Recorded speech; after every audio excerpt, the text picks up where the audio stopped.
welcome to another episode of the Pitcher Perfect podcast. I am your host, Kat Osterman, with my co-host here, Holly Pierce. And Holly and I are just back, fresh off a trip to Clearwater, Florida, where our teams actually faced one another. So fun weekend that we got to see a lot of really good pitching, watch our pitchers specifically work. But the highlight for us might have been we got to meet the creator and founder of Tie It Yourself Hair Products. They had a booth there, had all the colors out, was doing a partnership with Softball America. So they had a booth there, and Holly gained some goods. I got a few. I have a purple one in right now you can't see, but I did get a baby blue one that matched our Bombers colors, and those looks like some Pitcher Perfect podcast colors in I Holly's. know. That's why I picked them, because they definitely vibe with our vibe. So yeah, use code Picture Perfect Podcast for your discount. And I'm really excited. We have apparently there's some things coming in the mail for both of us. So We'll have to stay do tuned for some an unboxing. unboxing. Yeah. Yeah.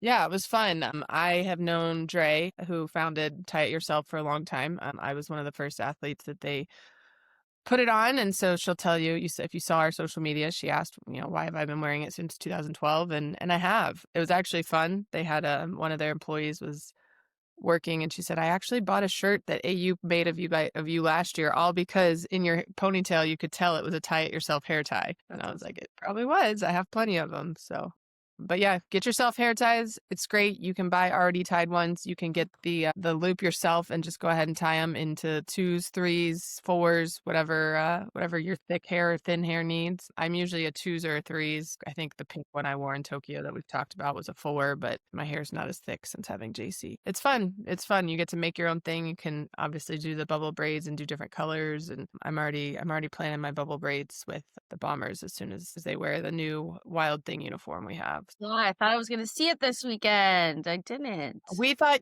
that you were too, to be honest. In fact, our kids were giving Scott a little bit of grief in the fact that he hadn't had us wear it. We did hold on to it, but I'll have to send pictures because I believe I've been told we're wearing it this weekend at TFL Championships. So Good I'll luck. let you know. But Holly, you got to follow a couple teams since you're not just with one team in the Firecrackers. I am just with Scott, although I did get to watch a good number of our 16s game because we didn't overlap, thankfully. What are some of the things you saw, at least from y'all's pitchers or pitchers you were facing, that stood out this weekend in Clearwater? Well, I think that there is a trend that I'm excited about in the softball community right now, that there is a little bit more focus on location. And it seems like I do think that I'm seeing some more command out of some pitchers. I think I'm seeing some more off speed, utilizing more off speed, more third speeds, middle speeds. I think that there's just a bigger focus that I'm seeing on the field, it seems,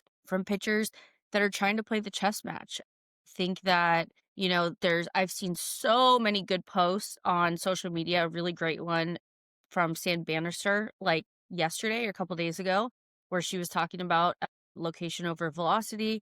And for some reason, I'm just getting the impression that that message is sticking with a lot of pitchers out there from what I'm seeing. I think that hitters, for one, are good. There are some great hitters out there.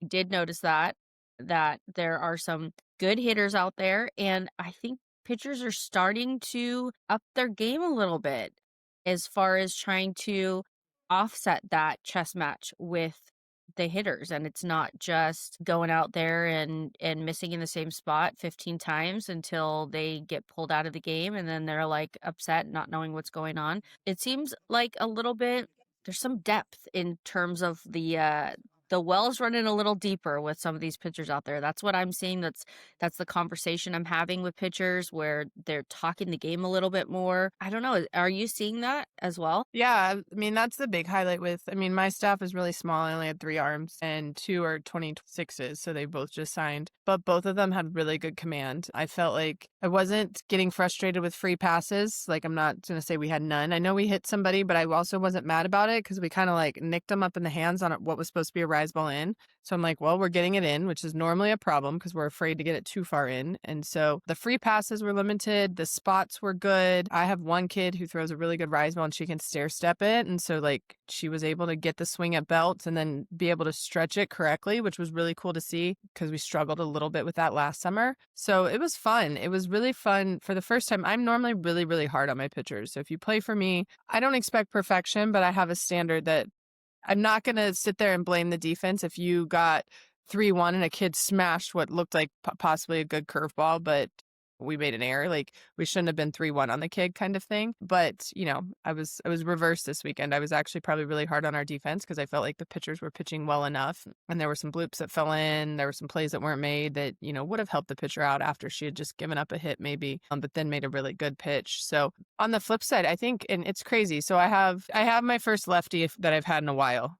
We haven't had a lefty since I think my first year with Scott. And so I have a lefty who moved up. She's a 27 and she's honestly like been really impressive in making the jump. And I was trying to look at her stuff and like, she has some movement. Don't get me wrong. She has a nice little off speed curve and a change. She can hit all quadrants. But I'm like, man, like what's making her dominate so well? One, she started throwing a backdoor with me. So that opens up because people have to respect both sides of the plate.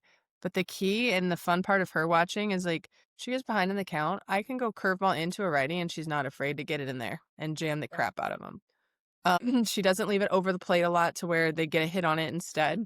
And so it's been fun to watch her because just having the dynamic of a lefty plus a lefty that's not afraid to get in on right-handed hitters, it's been fun to call pitches for her. But I think that's been, the key overall and in the difference in 18 this year is I think there was a lot better control with pitchers. There weren't a lot of times where I was telling our offense that, they needed to sit and take a lot of pitches because the pitcher wasn't hitting their spots. We played you guys and I think you guys used 2 or 3 arms, but they all hit their spots pretty well. And I think, it made our kids, I'm like, you have to be ready to swing. If a pitcher's Yeah. not wild, you have to be ready to swing and put the pressure on them. And so it was a fun tournament because I think, I don't know about you guys, but all 6 of our games were pretty highly contested. And even the Yeah. 2 we lost, one I felt like was like death by a thousand paper cuts. We gave up so many bloop hits and then made a couple errors and then another bloop. And it was like we didn't really get hit hard. And then the other one, we made a lot of errors behind our pitchers and then gave up 1 or 2 hard hits in the wrong time after errors. They were just really good games on both They were. sides. Yeah. Um, Yeah. I did you think watch 16s much? 16s? No, not really. I watched a little bit. But again, I think one of my biggest things was like not a whole lot of free passes. And I actually didn't see a whole lot of home runs this weekend either. I don't know about you guys, but I didn't see many home runs. So it was like the pitchers were doing their job, like they were limiting free passes, but the hitters also, the hits were in the gaps or a lot of situational hitting, moving runners, not a lot of long balls, not a lot of huge games. They were just good competitive games. I agree. Home runs were balls were definitely, I don't know if it's human error, but they weren't flying as much as they thought. We gave up 1 and it was crushed. But there were a couple balls that we thought might be close and then they were caught in the outfield. Yeah, same. I think the flip side, and this is actually a good topic for us to talk about a little bit before we get into questions. So I did go over to our 16s when I could, and one of the last on Sunday, pitcher went like one time through the order. They went to make a change. Runners are on. Pitcher comes in, walks a hitter, hits was not throwing strikes. And I think there's something to be said for pitchers. And then they made a change to another one. Same thing, not dotted in the strike zone. And I think pitchers need to realize when you go in relief, you're going in because you're a different look from whoever just pitched. She may have struggled, she may not. They might just slowly be starting to time her up and the coach is not waiting till they get timed up. But the other part is if you're going in after somebody has walked people or given up free passes or gotten deep in counts and then given up hits, your job is to go in and change the tempo, which means your job is to go in and attack the strike zone, force some swings, see if you get some swing and misses, get some jam jobs. It's not to go dance around the corner and see if like the ump's going to give you something he wasn't giving her. And so that plus there were a couple times in our 16 games, both when we were hitting on defense that, my pet peeve of like we're throwing a change up and it can't be in the dirt because there's a runner on second. Like you need to know where your runners are so you know where your pitch has to be to execute. And not that pitchers are purposely throwing it in the dirt, but I think there's more focus that can be had if you remember where your runners are and not allowing that pitch to be the reason they get 60 feet away. Yeah. Um, But I think the relief thing is huge, and I don't know how do you work on that at all? I don't know how you would really work on it in the range in a bullpen, but how do you talk up to your pitchers about, like, the mindset they need to have in relief and how they get ready to be able to be that relief pitcher? Well, we really talk to pitchers about independence in the sense that it is your job to be 100% ready. We say the same thing to our hitters too. Like if you want an opportunity, get your butt off the bench, go outside the dugout and start swinging the bat. So when your coach looks over and he or she sees you swinging your bat, like you're ready, you're already in those at bats, you're watching the at bats in front of you. And it's the same thing for the pitchers. We talk about it in the pitching context that the information that you should be taking in so that even if you're not in the game, you are in the at bats. You're already in tune with what the hitters are doing, what their plan is, what kind of an offensive approach their lineup has. And we've got a lot of notebooks going in the dugout at all times where we're charting like, on both sides, offense and defense, so that we know, are they swinging first pitch? Are they aggressive on certain pitches or locations? So that if you are in the dugout and you're on relief, like you really are, you're not just waiting around and waiting to be told to get warm. You have a purpose with your warm up that you're in tune with what's going on in the game. You're connected to what's going on in the game. And that's a big thing that we tell our pitchers that are on relief so that they're not just down on their own throwing pitches to get loose, but they're doing it with the mindset that, they can. We also like to tell them that they watch a pitch and then they throw a pitch and then they watch a pitch and then they throw a pitch. So they're not totally blocked out from what's going on the field, but we try to get them in that game mindset. So they're already feeling like they're a part of the game before they're going into the game, because I think that sometimes pitchers can feel very disconnected. All of a sudden they get thrown in and they're like, they really don't even know what's been going on other than their pitcher in front of them has been struggling. But other than that, they haven't been paying attention to what the hitters are doing or what the zone looks like or what the pitch calls have been like. So keeping them connected with the game that's already happening before they step foot on the field in relief, I think is a big part so that they're already a part of the system. One other question I have for you, because me and Brooke, who we've had on the podcast before, Brooke Vestal, is our 16 and under pitching coach. She was a guest for us early in our podcast, so go back and find her episode if you'd like. But we were talking, and how many pitchers don't practice a quick warm up? So like before the game, if you're starting, you have however long you want, right? And a lot of times, for whatever reason, in youth softball, we think we need to warm up for an hour before the game. And I'm like, I watched a girl, Holly, I'm not joking, one of the teams we played on Saturday, I believe it was. I swear that pitcher pitched 150 pitches before she got in the game. She did every drill known to man that I think has ever been introduced to her. And some of them I was like, okay, I understand the point of the drill. I'm not so sure this is a pregame drill as much as this is I'm working on X pitch in the bullpen on a practice day. I'm not lying to you, she threw for a long, long time. And I mean, as someone who threw a long time young and had to over time whittle it down, I was shocked at just how long she was out there. But I think sometimes we have to have we call it, and excuse my language on here, but we call it the oh shit warm up. Like stuff got going real fast. Somebody's in trouble. I need you to go get warm as fast as you can. What does that look like? Does that look like doing 10K drills or 15K drills and then going to full pitch? Or are you a pitcher that can go to full pitch, start at 75% to get your body going, and then, hey, let me get 3, 4, 5 of each pitch and I can get there? I think there's too many times that you tell them to go warm up and it's like they think they have all day to warm up to be in relief. And it's like, you don't. Yeah. So we've started to do that in our midweeks. Like I'll put warm up quick, warm up fast. Like you have 5-10 minutes to get ready to go. You should be able to get ready. And I'm not saying be perfect, but be ready to go compete. Right. In like 10 minutes if we need you to. You've already done dynamic with your team. You've probably already done your bands. Like we've done all the things. Go figure out how to get hot quick. Now 5 minutes is probably not realistic, but like a 10-minute warm up.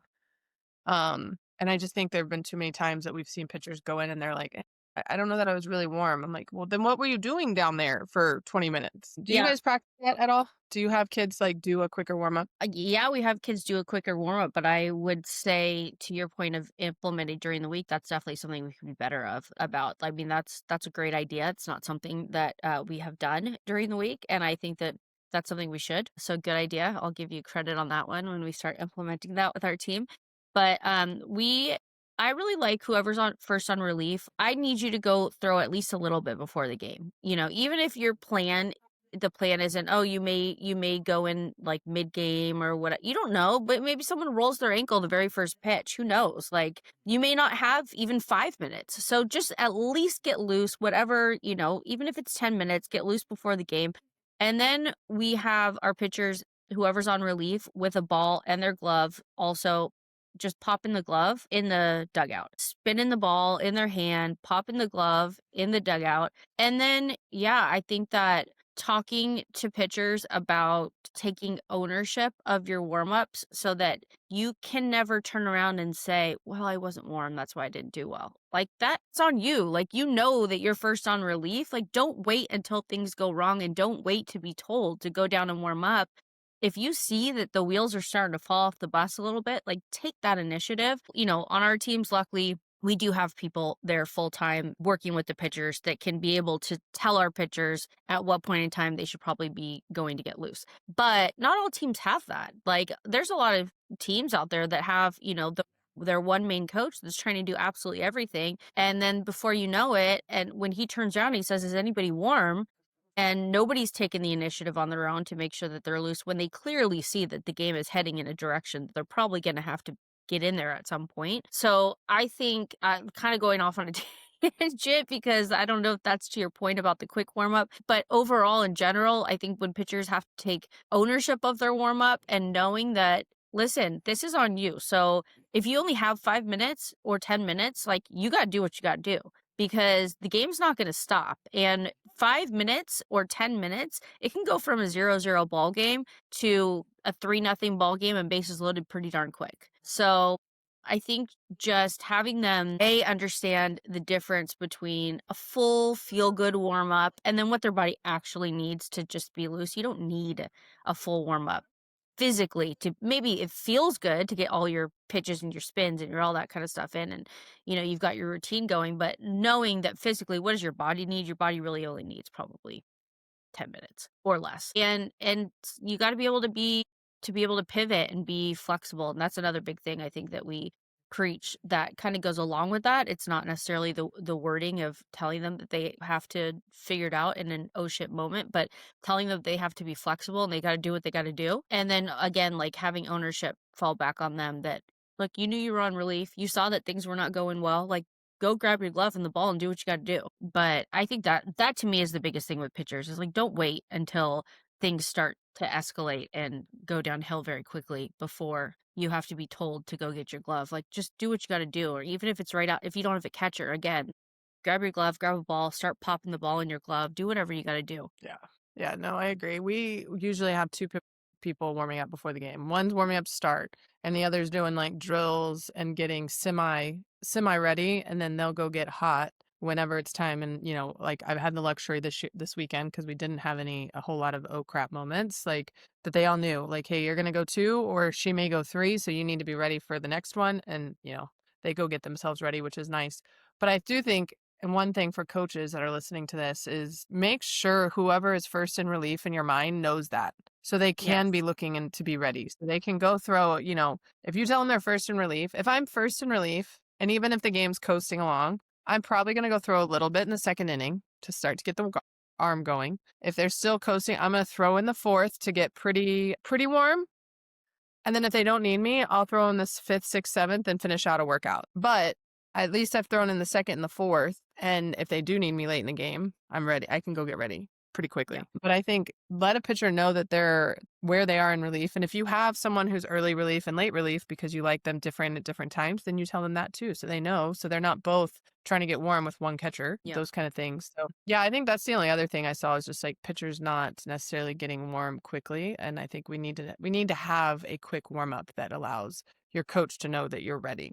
And at least do it. And if he doesn't need you after 10 minutes, then you can stay out there and throw a little more and, get the mental side of seeing more pitches hit their spot, whatever you want to do. But get physically ready, throwing a little bit of everything, and then go back and add more to it, I think is the best And I route with think it. another thing well, kind of mentioned you when we were in Florida, but I've been devoting a lot of my time to my daughter and her softball lately. So I haven't been, I've been splitting my time between my daughter and firecrackers. But previously up until this, like, for the last 8 years, like basically what I did 100% of the time was make sure that our pitchers were like ready to go. Whether that's first in relief, the starter, this whatever, I'm taking them down. I'm going down with them. I'm checking in with them. How many minutes away are you from being ready to go? Like, is it going to take you 5 minutes? Whatever it is. Like, okay, things are they're starting to put the bat on ball a little bit harder. Why don't we go down there and make sure, I'm constantly checking in with them, but also making sure that the pitchers are communicating that they're hot. So when they go down and get hot, if they need, or if we don't need them yet, and they are going to continue to throw more pitches, a lot of times the pitch caller, and like you look down and they're still down there getting warm. So you're going to assume maybe they're not warm yet. Communicate, hey, I'm hot. I'm ready to go if you need me. I'm going to go down and still get some pitches in, but I'm ready to go if you need me. So, like, the second that you're hot, communicate with your coach, especially if you want that opportunity. If you haven't had an opportunity in a while and you really want an opportunity to pitch, the second that you see things starting to kind of unravel on the field and you're ready to go and you're ready for that opportunity, go up to whoever's making those decisions and say, hey, coach, I'm ready if you need me. I'm hot. I'm ready to go. I'll be down in the bullpen, Yes. getting some more pitches in, but I'm ready. Like, put me in if you need me. But communicate, don't get ready and then just stand there in the back of the dugout and not even tell your coach that you've got me. If you need me, put me in. I'm ready. Like, I want this opportunity. Yeah. I think that's a good point there. I remember a lot of times, even in pro ball, like when we didn't necessarily have a facility where the bullpen was right there, is your teammates run to the fence and back. Granted, I always laugh because baseball doesn't do that, but we make our girls run to the fence and back to be ready. And it's like, just tell a teammate, hey, will you let so and so know I'm ready? I'm staying out here, but I'm good to go whenever they need me. Like, just pass the message in some way, some form. And, I think I've done that too. I've walked out when we're getting ready to go on offense. And I'm like, are you ready? And they're like, ready, but just still throwing a little bit. I'm like, cool, Yeah. but they're ready in case I need them. So yeah, but overall, I've enjoyed this fall with pitching and, watching my young ones develop and then watching our young one, the newest young one, compete. I think the other thing is that I've noticed is there's a lot of pitchers that have like a little bit of an edge and they get excited when they get big strikeouts. And my lefty's one of those. She will fist pump and yell and point at her catcher, thankfully, although I think some people think she's pointing at the hitter, but she'll get the big yell, and she'll do it when someone makes great defensive play too, which is cool. But I love that. yeah, it's been a fun, especially 2 weeks for us for the bomber exposure, and then Clearwater. We played 11 games, and all of them are against the top competition across the country. Uh, pretty good competition, and watched our kids be able to pull out some good wins. But I've been really impressed, honestly, with our pitchers because I always get nervous only having 2 or 3 arms right now, and they've proven to me that I don't need to be nervous. So we'll see. Rolling into TFL with 2 of them, so cross your fingers for me. You got this. You got this. Yes, our team actually, weekend before last, we won the Super Cup. So we got our bid to Alliance, Indiana. So I'm sure we're going to see you guys there, obviously, as always. But I'm sure you guys will be fine. You got the best pitching coach around. So. So thanks, thank you. I try. I just like to get them ready and to compete and to think about pitching. I think that's the big thing. And I mean, you do the same. Is we're not just teaching them how to throw pitches. In fact, with the range you probably are, but I'm not teaching them how to throw pitches. I'm teaching them how No, to I'm use pitches. actually, yeah, no, that's what we do at the range. I'm not, we're teaching them how to use them. And that's really like, for Tony and I, and the role that we really both are in right now is really prepping the girls during the week, whether that's pitchers, fielders, hitters, whatever it is. But, Tony always says is like the best thing is to be able to put the chair outside for him, put the chair outside the dugout and just watch them go and do their thing. And that really is what we're doing with our pitchers during the week with girls from all different teams, all different firecracker teams, not just our 18s, but hopefully give them the tools to be able to go out and compete and own their stuff. It's like that's the best thing is when they're ready to compete. Yeah. Well, we have probably about 10 minutes.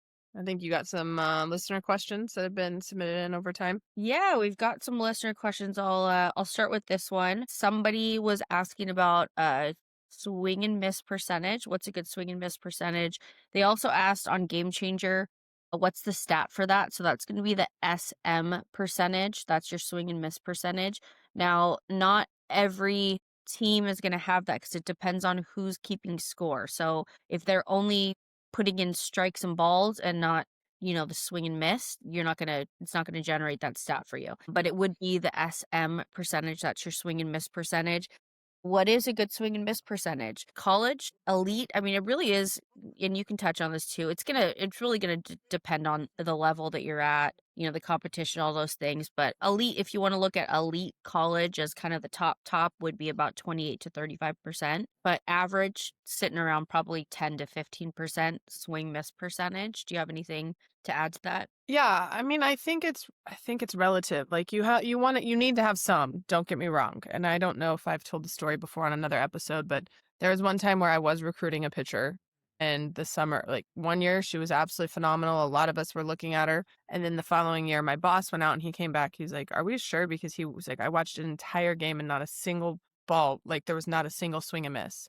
I was like, "Ooh, as you move up and there's no swing and misses, like that's hard to say, okay, yes, she's ready for college if she's not getting any." And so there is a truth to needing to have some swing and misses, but I go so far sometimes because people will be like, "Oh, well, they're not swinging and missing." Well, they are. They're swinging and missing early in the count, which means there's something there. And then if they get a miss hit on that same pitch, you're still able to execute that pitch well enough they didn't adjust to it. So the swing and miss percentage is not always, and I'll say it this way, is not always strike three. So the Correct. strikeouts don't have to be high, and you could still have a good swing and miss percentage. The third strike just might be getting miss hits, or you might be getting them out in front, depending on what your out pitch is. But I would also look at that as where your swing and miss is. What pitch is it? What count is it in? If you're constantly behind and you're getting swing and misses, well, why can't we do that earlier in the count? So there's some things to look at. But I also think the older you get a little bit. Like you don't jump from 10 to 20. You jump probably from 10 to 12. And as you continue to work, you can get up to an elite percentage. But I would say that's right. I mean, think about, especially as the game is progressing, because we have more technology, we have better bats, athletes are able to train on different machines that just weren't the same back when you and I played. There's a lot that gets hitters prepared. And so I come to find there's a lot more foul balls than I remember having when I played. And, I had a kid this weekend, like she kept going and I'm like, do not give in. Like this kid is barely touching every pitch we throw up there. So at some point, she's either going to miss it or miss-hit it, one of the two, like just keep going. And the girl came and she goes, "Man, I swear that was like 8 foul balls." I'm like, "I think it was, but she was just barely getting them." So Mhm. like we just needed to be incrementally better. Mhm. And so I think too, the other thing is pay attention to foul balls and like not the ones that are hard and straight back, but like they're reaching and barely touching it, or if it barely nicks and goes up, you know what a good and a bad foul ball look like too, and what does that look like? Because those can easily, as you progress, become swing and misses as you get better. So I think that's what I would look at. But I'd also say like it's good to have an idea, but depending on age, wouldn't harp on trying to get swing and misses. Now, if you're trying to use it to figure out like where your daughter might fit in the recruiting realm, I mean, that's actually a really good question because, go watch a college game and see how many, swing and misses the number one pitcher of the year gets.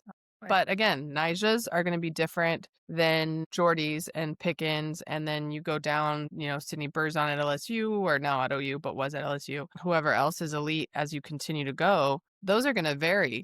depending, like Carlin Pickens can throw drop balls all day. She'll get some swing and misses and she'll get some easy ground outs because it's a heavy ball that you just Yeah. have to deal with. So it's a good question. It's not something I would necessarily harp on too much, but it is something that is good to be cognizant of. Yeah. You want to go one more? Yeah, Two let's more? go on. One more. All right. Okay. What if you work your drop ball and reps in the cage and works great, and then in a game the pitch goes up? What am I doing wrong? And this is from a 12-year-old listener. Well, thank you for the question, and I'm glad you're listening at such a young age already, trying to learn all the things. My take is twofold. Holly will expand on it a little bit too. My first question would be when you're throwing it for reps in the cage or the bullpen, are you mixing it with other pitches? Because what could be happening is when you throw 20 or 30 and you get a good percentage hitting a spot, your body's doing the same thing for 20 to 30 reps, which we want to do to learn muscle memory. But then at some point, we also need to mix in other pitches so we learn how to throw the fastball and then throw the drop ball with that same muscle memory we have that we get when we throw 20 to 30. So that would be my first question is, are you mixing in the bullpen where you're executing it as well? And then the second piece for me would be you're probably overthrowing. You're probably getting excited that you're going to throw it, really trying to make it move, and you're overthrowing and getting past kind of what I call the point of no return. So basically past your midline to where you can no longer either get over it or pull out from under it to be able to get the good break. So I would look at in your mind, possibly telling yourself to pull back a little bit and like think about throwing at 85% to see if that helps you get the drop. And you know what? It probably won't change your speed a whole lot, but now you'll be like, "Oh, maybe I was over, like I was throwing at 110% instead of 100." But when we thought about pulling back to 85, you're probably around 90, 95, and it's still a good pitch. Um, it sounds like you're just getting overexcited to throw it and then you're kind of bulldozing through it. But I also think the mixing of pitches needs to happen in a bullpen so that way you are constantly having to be aware of what your body needs to do on each pitch. Yeah, and to expand on the second part that you said about kind of overthrowing, I think that, you know, for a lot of pitchers, let's say it's not just your drop ball, but I hear this from pitchers a lot in general. Like my bullpens are great, and then it's just not translating onto the field. Like what's going on? Like I have, they've got the physical tools, but the physical tools just aren't showing up on game day, and that to me is like you didn't forget how to pitch. You just again kind of what you were saying about getting overly excited, whatever it is, but it's something that kind of starts with your mindset and your approach that's not consistent with what you're doing on the other days. So whether you're getting a little too hyped up or whether you're nervous, you're not breathing, we're approaching it a little bit differently where you're starting to overthink things, whatever the situation is, yes, it's probably it can those mental things can manifest mechanically. So it may be a mechanical thing on the field in games, but a lot of times it's going to start with your approach or you're too excited or you're nervous or you're not breathing or whatever those things are. But just remember that if you have the mechanical base and sound foundation for your pitches and it's not happening in the game, the mental piece can manifest mechanically. But if you only go to trying to fix the mechanics when you already have that mechanical foundation, you're missing the mental piece. So get your mind into a place where you're able just to throw freely and do what you already know how to do and let your body just do what it already knows how to do. Because again, yeah, it's manifesting mechanically in the game, but it doesn't necessarily start there. Just make sure you're breathing, you're calm, all those kinds of things so that your body can do what it's trained to do. Yeah, I agree with that. I think if you are throwing in the bullpen, it's there. You just have to find the mental and emotional and physical level to like execute it in a game. But Yeah. that's a very good question because there are a lot of times pitchers do like they see success in the bullpen and then you have to figure out in a game. And I tell people a lot of because a lot of times people will be like, well, how do you mimic the adrenaline of a game in a bullpen? Well, you can't. Like there is nothing that I could ever do to get my heart rate up and my excitement up the way I would in a College World Series or at an Olympic Games or, facing a big hitter with a runner on, like knowing how important that out is. But what you can do is you can train yourself to know how to regulate yourself to be and what that feels like to be executing at a high level in the bullpen.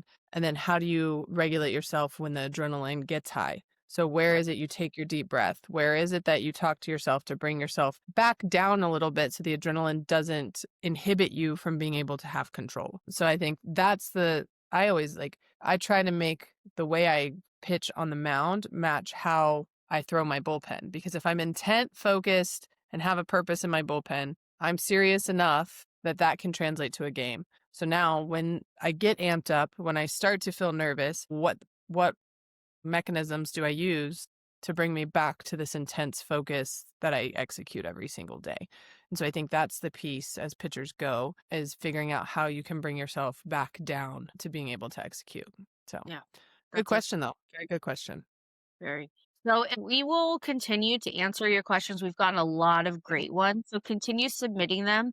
And if you ask something, more likely than not, it's probably a question other people have that just haven't submitted it or answered it. We try to get to as many we can in the comment section when you guys comment them.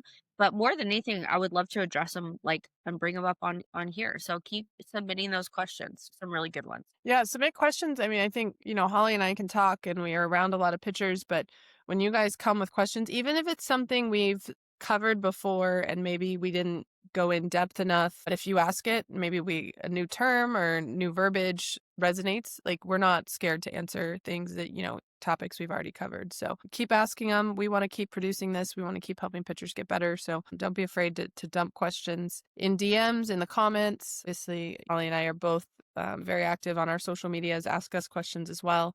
But we're all just trying to get better together. Holly and I, this is kind of our passion project. We're enjoying being able to talk pitching and share it with you guys. And Drop the questions for sure.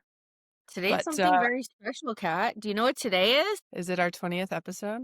It's our 20th episode. I can't believe we've gotten to that. That's so crazy. We haven't even been doing it a year, so that's crazy. I know. That is a passion project. When we've gotten to 20 episodes pretty darn quickly.